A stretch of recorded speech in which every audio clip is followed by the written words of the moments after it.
Assalamualaikum warahmatullahi wabarakatuh. Bapak Ibu sekalian yang kami hormati, perkenalkan kami dari kelompok B dalam diskusi pada mata kuliah Manajemen Pengembangan Kurikulum yang diampu oleh Bapak Dr. Ngasbun Egar, MPD.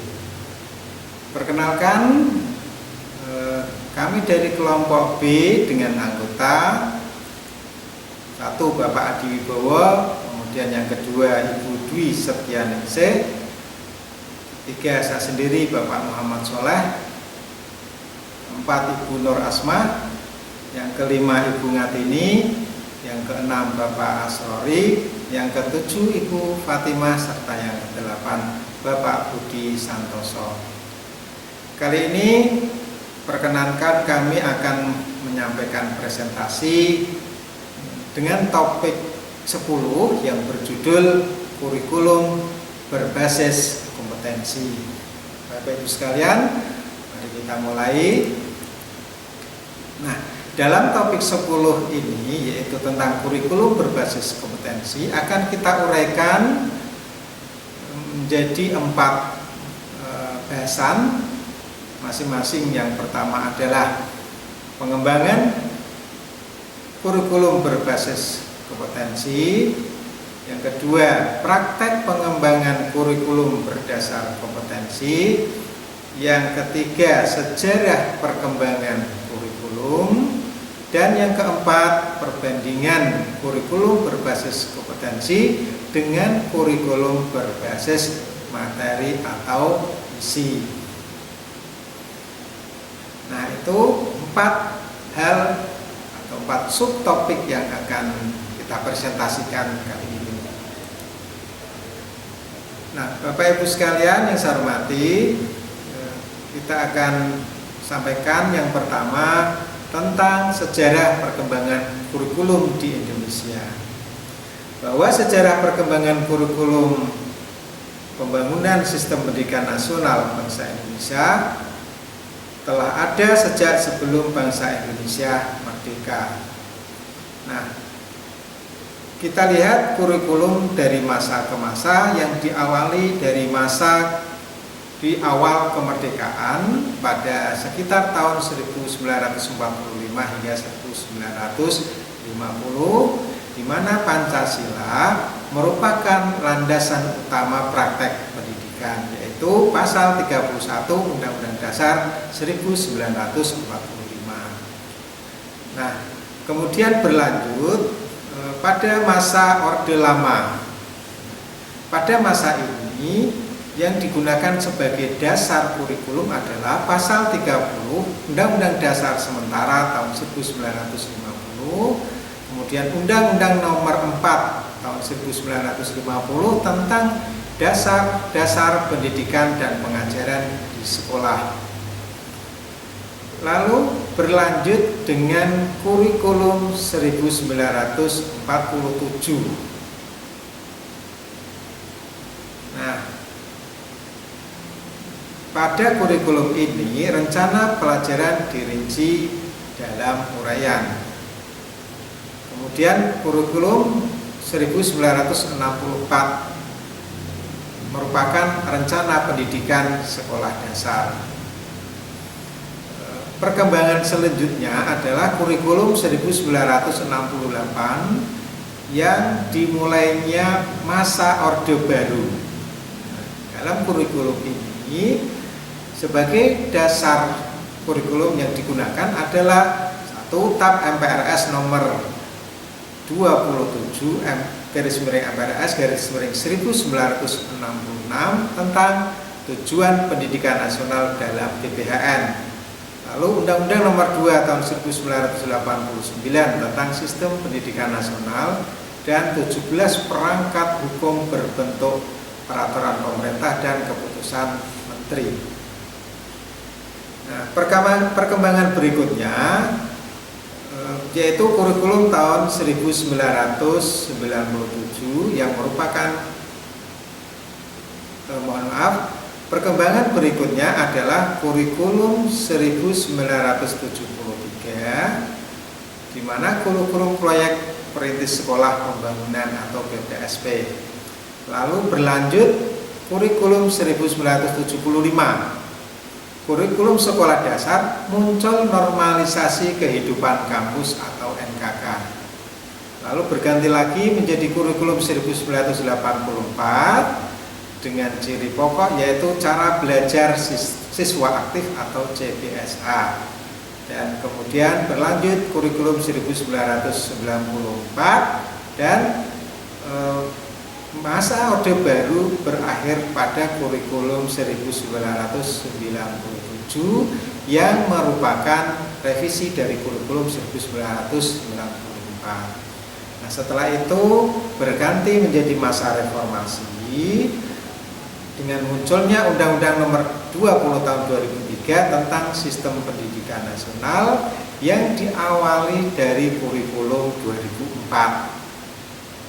Nah, rintisan kurikulum berbasis kompetensi atau KBK mulai munculnya kelas akselerasi. Itu sebagai ciri khas dari kurikulum 2004. Kemudian kurikulum 2006 yaitu kurikulum tingkat satuan pendidikan atau KTSP.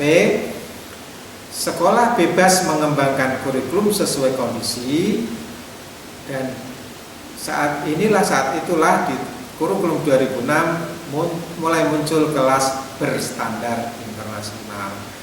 Dan perkembangan selanjutnya yang sampai saat ini masih kita pakai yaitu munculnya kurikulum 2013, di mana kurikulum 2013 ini mengembangkan konsep kompetensi inti sebagai integrator horizontal, di mana sejumlah mata pelajaran dikurangi atau diintegrasi.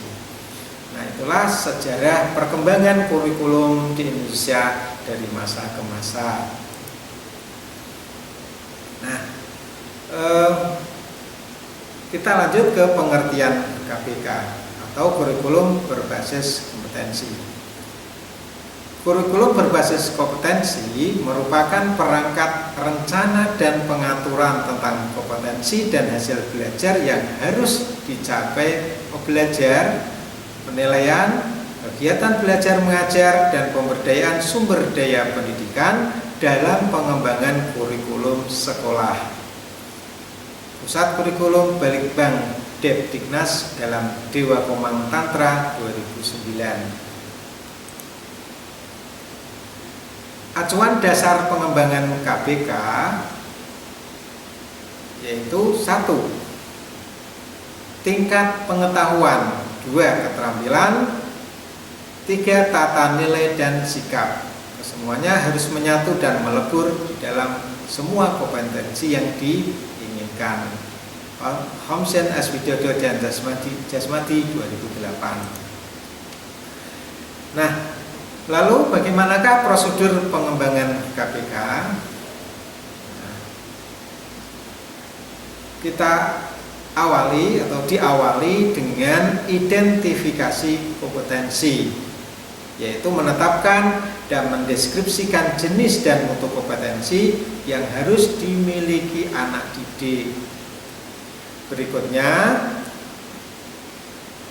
merumuskan tujuan pembelajaran. Langkah kedua yaitu merumuskan tujuan pembelajaran, adalah memperlakukan kompetensi yang telah diidentifikasi sebagai tujuan institusional. Dilanjutkan langkah yang ketiga yaitu menyusun pengalaman belajar, di mana dalam langkah ketiga ini menyediakan pengalaman belajar yang diperlukan oleh peserta didik atau siswa.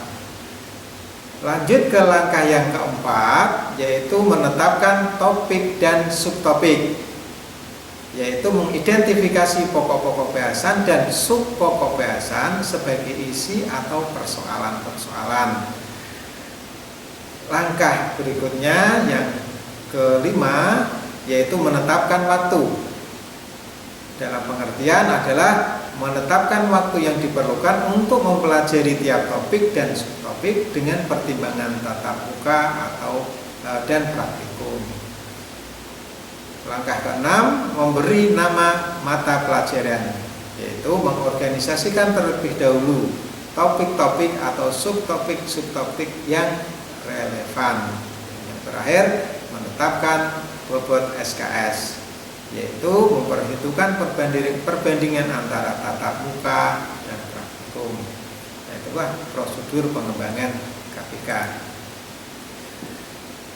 Kemudian, bagaimanakah praktek pengembangan kurikulum berdasarkan kompetensi?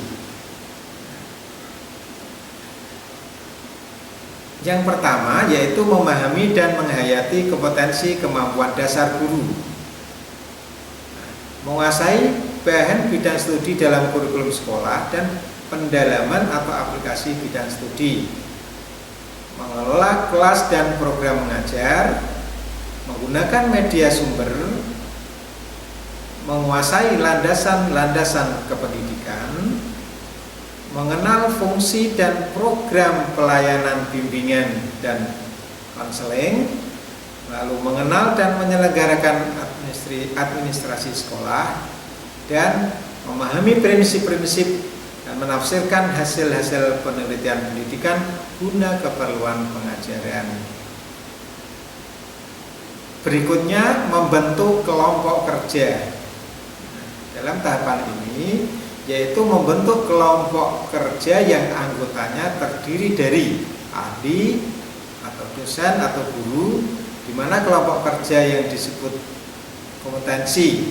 Setiap kelompok kerja kompetensi akan menggarap satu atau lebih kompetensi.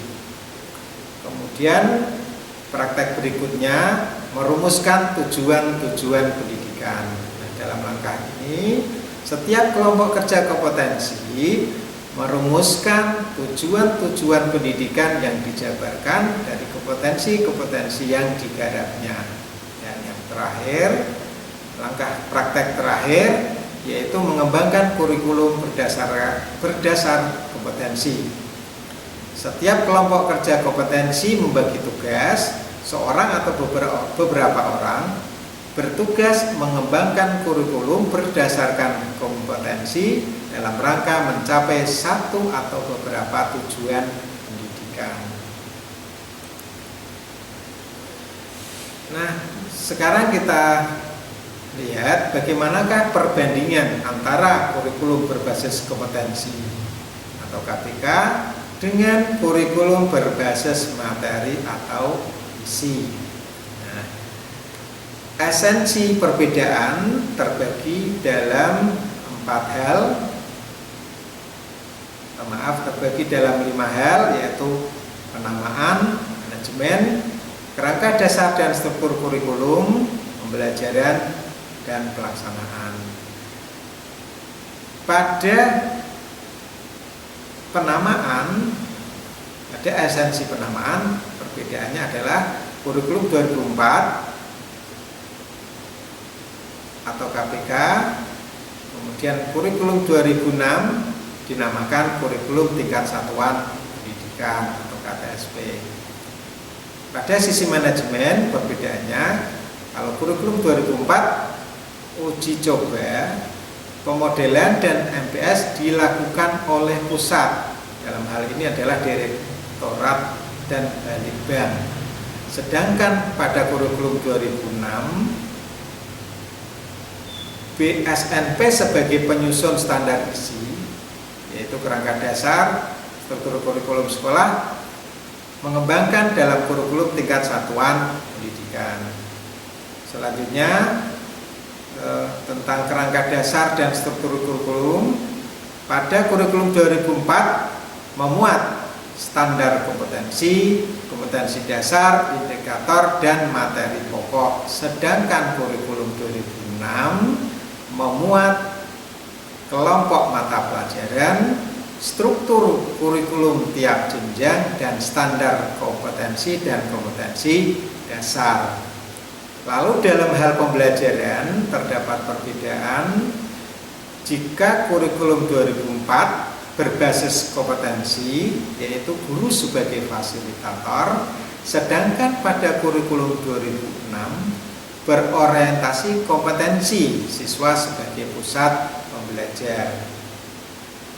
Lalu dari sisi pelaksanaan, di kurikulum 2004 diberikan model-model, yaitu model silabus, model pembelajaran, model penelitian dalam dokumen lengkap yang disusun pusat sebagai acuan atau pedoman. Sedangkan pada kurikulum 2006, sekolah dan komite sekolah mengembangkan kurikulum tingkat satuan pendidikan dan silabusnya berdasarkan 1. Kerangka dasar kurikulum, 2. Standar kompetensi di bawah supervisi dinas kabupaten atau kota.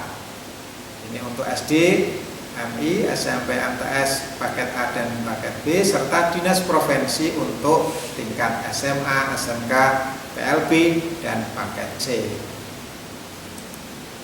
Nah, demikian presentasi kami Bapak dan Ibu sekalian. Mohon maaf dan mudah-mudahan bermanfaat bagi kita semuanya. Terima kasih. Assalamualaikum warahmatullahi wabarakatuh.